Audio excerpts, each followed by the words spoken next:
Alors, cette exposition a été réalisée par le Souvenir français avec des documents qui avaient déjà été en partie retrouvés par mon mari en 1988. Nous avons complété par des collections de coiffes, des documents, des costumes de Châtillonnais que nous avons retrouvés. Et puis notamment les établissements Chambaud, donc le costume du grand-père. Et puis nous avons aussi surtout fait beaucoup travailler les écoles de Châtillon, dont Joliot-Curie, qui ont réalisé les 183 bleuets qui représentent avec leurs étiquettes les morts pour la France de Châtillon.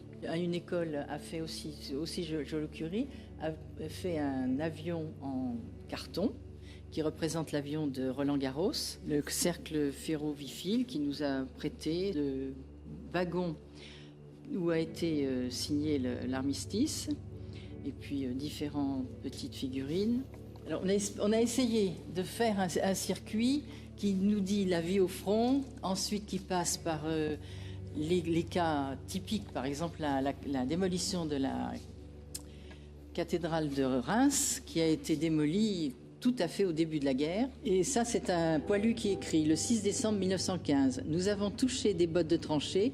Ce sont de grandes bottes de caoutchouc dans lesquelles on rentre tout chaussé déjà et qui vous réservent bien de l'humidité, mais passe-moi l'élégance. C'est un poilu qui écrit ça.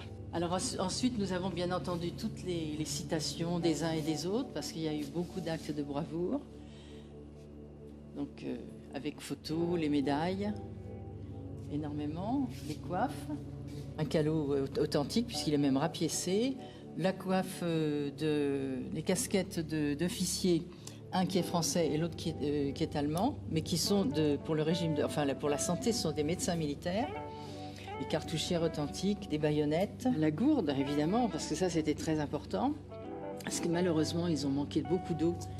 Et alors on leur donnait du vin, mais il n'était pas titré comme maintenant, hein. Il était à 6 ou 7 degrés, pas plus. Alors ensuite, nous avons les fascicules de mobilisation, où ils savaient, parce que comme le service militaire était, avant 14, était déjà de 3 ans, ils savaient que s'ils étaient rappelés, ils avaient un fascicule où on savait où ils devaient aller, au jour de la mobilisation. Et puis alors la façon dont, alors ça c'est quand même assez étonnant, la façon dont on apprenait aux gens comment leurs proches étaient décédés.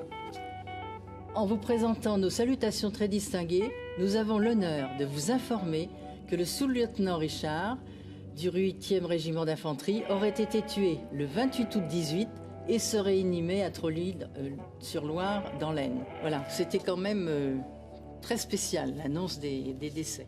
Alors là, c'est la vie de tous les jours.